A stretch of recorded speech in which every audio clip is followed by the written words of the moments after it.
Hello, I'm Chris from the FPL Dude and welcome back to another Fantasy Premier League video for the 2021-2022 season. In today's video I will be revealing you my team selection now for game week 1, so yes, this is my final draft. Without further ado guys, I just want to say if you're new around here, make sure to hit that subscribe button. Don't be afraid to give this video a thumbs up if you like it. And let's begin with the team. This time guys I will try to show you something different. I will start by showing you my bench. First of all I will go as one midfielder to be my bench, no strikers to be on the bench to begin with. The only midfielder that I will have on my bench will be Brownhill or Bissouma. I have not decided yet, but I pretty much think that it will be Brownhill that I will choose now for the beginning. Later we have two defenders that are going to be replacements because I will play with 3-4-3 formation. So the first one is whoever. He costs 4 million. He's not important as he is going to be used as my last bench replacement. And as for my second bench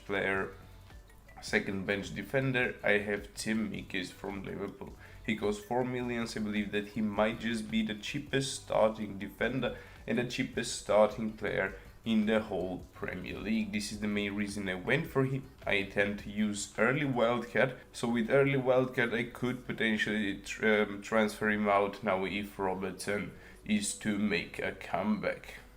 As for my goalkeeper replacement now guys, I don't think that I have gone for anyone in particular as long as he costs 4 million and he's not from any team that you would like to use 3 players from. He is good to go. Now I will move on. To the strikers. The first one that I have is Wilson. He costs 7.5 million. I do believe that he will have the chance and quality to be able to do very good now for the beginning of the season, as Newcastle does have one of those easiest upcoming fixtures as well.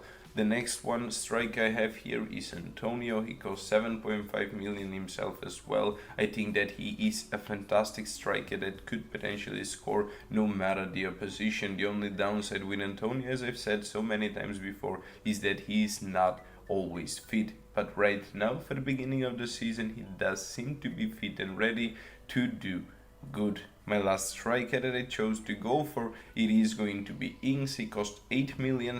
I believe that he might be able to do very good now. He just moved to Aston Villa. Aston Villa are hungry to do good. They just sold Grealish, but as I said, they bought Ings, so the team does not look any worse. They still have, they did bought Buendia as well. He's injured right now, but I still expect Ings to be able to do good, especially because Aston Villa does have very good fixtures to begin with. They could potentially score even 5 to 10 goals for those first 4 fixtures.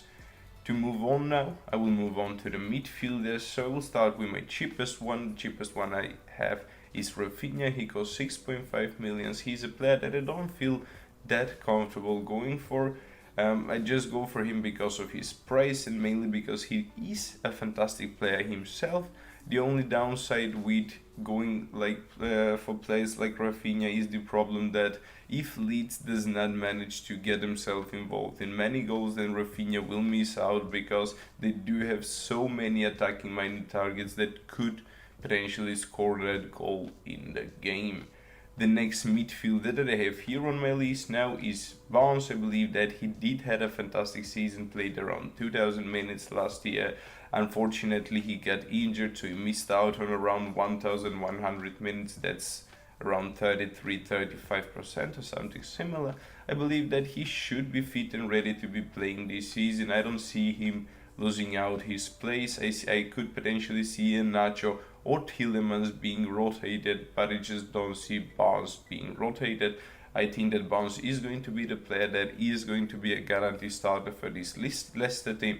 Even though Leicester has pretty tricky fixtures, I still have a lots of trust in Barnes.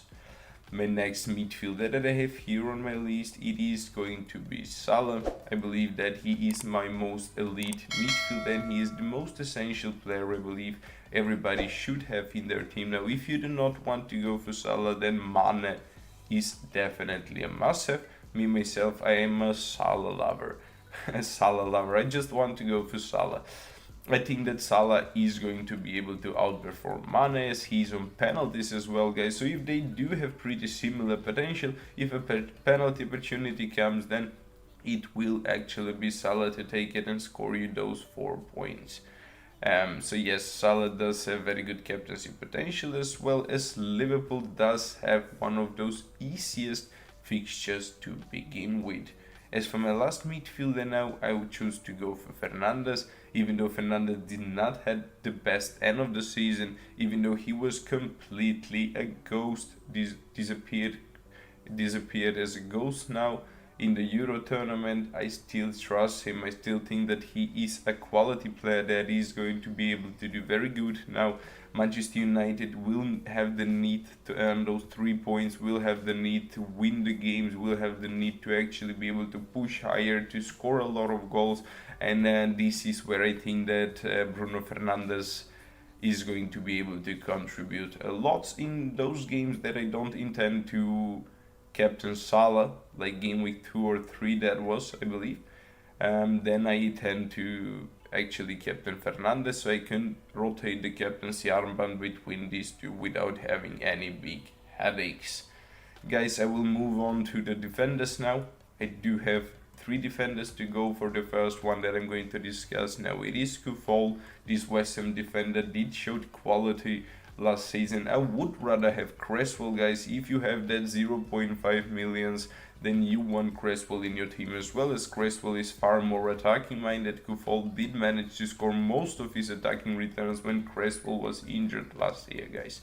So when Cresswell is injured, Kufol gets the freedom to push much higher, but when Cresswell is fit and ready, then it usually is Cresswell that push higher and drives the team forward, and not Kufol. But still, I still believe that Kufol does have very good quality in the defenses. West Ham does have quality defense, and he could potentially find himself involved in few attacking returns as well. As for the next defender that I have here on my list is Trent Alexander-Arnold, 7.5 millions. I believe that he is worthy defender to pay.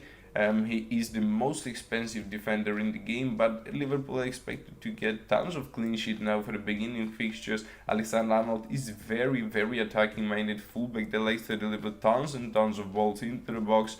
So this is the main reason I think that he might get himself involved in attacking return as well, beside those clean sheets. So Trent Alexander-Arnold could potentially become one of those players that has earned most amount of FPL points now for the first 5 or 6 game weeks. And as for my last defender now that I choose to go for, it's Luke Shaw, costing 5.5 millions. I don't think that I have the need to discuss him that much. He had quality season, even though he did not start as a guaranteed starter. He did manage to turn himself into one, because he did show that good of a quality. He did play very good even for England now for the tournament, Euro tournament. So yes, Shaw is definitely a pick everybody wants in their team. I think that he does have that good and attacking mentality as Alexander-Arnold, but this guy costs 2 millions less. Just before I move on to my goalkeepers now, I would like to say that there are few players that I could potentially recommend for you to go for. Digne, Cresswell, Harrison, Trossard, Maupay, Tony. These players could potentially do good. Maupay, Trossard are the most questionable, but all of the others that I mentioned have very good potential. And as for my goalkeeper, guys, I will stay with Sanchez, 4.5 millions. I don't think there is any better option to go for. Perhaps Beckman, he does cost 4.5 millions himself as well, but Sanchez does seem to be a goalkeeper I trust. He got himself into the first team last year, where he actually got to stay. Guys, if you thought this video was of any help, if you thought it was fun, then please do give it thumbs up. Don't forget to do that. That's the only thing that I'm asking. I'm not asking you to pay me anything or something similar. Just give this video a thumbs up, and see you next time.